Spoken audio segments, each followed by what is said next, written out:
Welcome to ABC campus. आज हम correction of errors के टॉपिक में एक प्रैक्टिस क्वेश्चन डिस्कस कर रहे हैं जिसका टाइटल है नलतर एस्टेब्लिशमेंट। क्वेश्चन ये है कि following draft statement of financial position as on 31 December 2019 of Nalltar establishment is under review. इसमें हमें एक स्टेटमेंट ऑफ फाइनेंशियल पोजीशन दी हुई है, उसके बाद बताया हुआ है कि the following matters are identified. 4 matters बताए हुए हैं। फिर अदर इंफॉर्मेशन में ये बताया है कि Nalltar establishment uses periodic stock method, plant is depreciated at 20% using diminishing balance method. Requirement ये है कि corrected statement of financial position बनाएं 31 दिसंबर 2019 की, यानी कि जो ऊपर क्वेश्चन के अंदर statement of financial position given है वो उसमें कुछ एरर्स होंगे और अब हमने उन एरर्स को ठीक करके बनाना होगा। अब इस क्वेश्चन में जर्नल एंट्रीज की रिक्वायरमेंट तो नहीं है, लेकिन अगर हम जर्नल एंट्रीज से बनाना शुरू करें तो उससे हमारी अंडरस्टैंडिंग ज़्यादा बेहतर बन सकती है, इसलिए वो हम जर्नल एंट्रीज आपके साथ शेयर कर रहे हैं। तो जर्नल एंट्रीज का एक फॉर्मेट बना लेते हैं जो जस्ट फॉर अंडरस्टैंडिंग है। पहली जो मैटर है वो है कि गुड कॉस्टिंग 5.8 मिलियन रिसीव हुई हैं 31 दिसंबर 2019 को और ईयर एंड फिजिकल काउंट में शामिल है, यानी इन्वेंट्री में शामिल है। However, these goods were recorded in purchase day book on 5 January 2020, next year में जाके रिकॉर्ड हुई हैं on receipt of the invoice. जब गुड्स आपको रिसीव हो चुकी हैं ईयर एंड पर तो उनकी परचेज भी तब रिकॉर्ड हो जानी चाहिए थी, क्योंकि जब आपके पास एसेट का कंट्रोल आता है तब आप उसको रिकग्नाइज करते हैं। तो इन्वेंट्री में ये ठीक रिकॉर्डेड है, इनको हमें परचेजेस के तौर पे भी टाइमली रिकॉर्ड कर लेना चाहिए। तो उस हिसाब से हम सिंपली एंट्री करेंगे परचेजेस डेबिट और ट्रेड पेबल्स क्रेडिट। सेकेंड है कि good sold on credit at trade discount of 10% were recorded at gross amount. जब आपको ट्रेड डिस्काउंट मिलता है तो आपने जो भी सेल हो चाहे परचेज हो उसको आप ट्रेड डिस्काउंट जब मिल चुका है तो आपको उसे नेट वैल्यू पे रिकॉर्ड करना है। तो यहाँ पर आपने पूरे 100% पे रिकॉर्ड कर दिया। 90% से तो रिकॉर्ड होना चाहिए था, 10% से हम रिवर्स कर देंगे। अब हमारी क्रेडिट सेल्स की एंट्री होती है, क्योंकि गुड्स सोल्ड ऑन क्रेडिट है तो एंट्री होती है receivable to revenue, receivable to sales. तो उसको 10% से सिर्फ रिवर्स करेंगे, पूरे 64,100,000 से नहीं, इसके 10% से। तो रेवेन्यू को डेबिट कर देंगे 640 से और रिसीवेबल को क्रेडिट कर देंगे, तो 10% से रिवर्स कर रहे हैं। थर्ड है कि a cheque of ₹500,000 issued by a customer as an advance was dishonored and written by the bank on 31 December 2019, no entry was made on return of check। अब अमूमन हमें कस्टमर से मिला हुआ चेक डिसऑनर हो जाए तो हमारी एंट्री होती है कि रिसीवेबल डेबिट और बैंक क्रेडिट, लेकिन यहाँ पे रिसीवेबल नहीं था वो कस्टमर, वो एडवांस था। तो एडवांस वाली अमाउंट जो है वो हमें कहाँ रिकॉर्ड करनी चाहिए? एडवांस वाली अमाउंट हमें रिकॉर्ड करनी की होती है हमने अदर पेएबल में।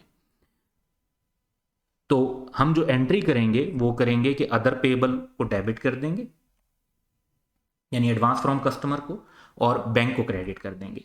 याद रखें कि क्वेश्चन में अगर एडवांस का लफ्ज यूज ना होता तो फिर हम रिसीवेबल को डेबिट कर रहे होते। उसके बाद फोर्थ है कि upgradation of plant to improve quality and efficiency was completed on 1 July 2019, यानी मिड ईयर में at a cost of 2.5 million. Cost was charge to repair and maintenance expense. Upgradation है, इंप्रूवमेंट है, तो इसका मतलब है कि ये तो इकोनॉमिक बेनिफिट्स बढ़ रहे हैं और हमें इसको कैपिटलाइज करना चाहिए था, हमने इसे रिपेयर एंड मेंटेनेंस का एक्सपेंस बना दिया। तो अब हम एंट्री करेंगे कि हम इसे कैपिटलाइज करके फिक्स्ड एसेट यानी प्रॉपर्टी प्लांट इक्विपमेंट के अंदर रिकॉर्ड कर देंगे।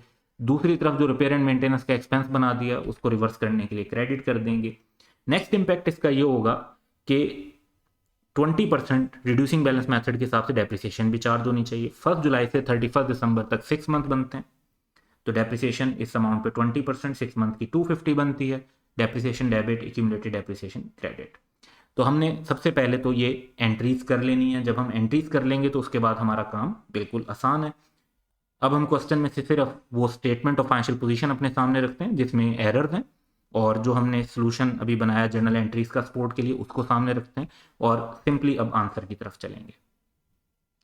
बेसिक लेआउट बना लिया। सबसे पहला आइटम हमारे पास जो है वो है फिक्स्ड एसेट्स 22590, और उसमें अगर आप नोट करें तो 2500 से हमें ऐड करेंगे और एक्यूमुलेटेड डेप्रिसिएशन वाली अमाउंट इसमें से लेस हो जाएगी 250 की।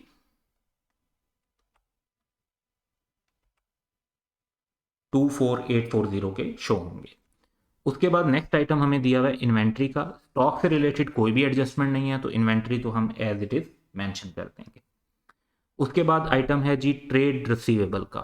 अब ट्रेड रिसीवेबल में अगर आप देखें तो हमारी एक एंट्री मौजूद है और वो है 640 से रिसीवेबल क्रेडिट हो रहे हैं, यानी हम इनको कम कर देते हैं -640, तो 19090 पर आ जाएंगे।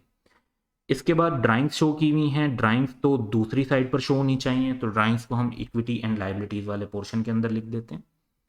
फिर कैश एट बैंक की फिगर है 3850 और इसमें हम देख रहे हैं कि बैंक 500 से हमने भी एक एंट्री में क्रेडिट किया, तो ये लेस कर देंगे, 3350 आ जाएगा। इसके बाद हम देखते हैं ओपनिंग कैपिटल। अब ओपनिंग कैपिटल से रिलेटेड कोई एडजस्टमेंट नहीं है, तो एज इट इज लिख देते हैं। और उसके बाद है नेट प्रॉफिट। जब नेट प्रॉफिट में 9360 है, नीचे एक डिस्काउंट रिसीव भी लिखा हुआ है। Discount receive statement of financial position में नहीं आना चाहिए, इसको तो नेट प्रॉफिट के अंदर डिस्काउंट रिसीव हुआ इनकम हो गई, इससे जब इनकम रिकॉर्ड करेंगे प्रॉफिट और लॉस के अंदर तो उससे नेट प्रॉफिट बढ़ जाएगा। इसके अलावा आप अगर नोटिस करें तो ये जो हमारी परचेजेज हैं, इन परचेजेज कोई भी आइटम जो डेबिट हो रहा होगा इनकम एक्सपेंस का, उससे प्रॉफिट कम होगा, तो ये 5800 से प्रॉफिट हमारा माइनस हो जाएगा। तो 9360 प्लस 480 माइनस 5800।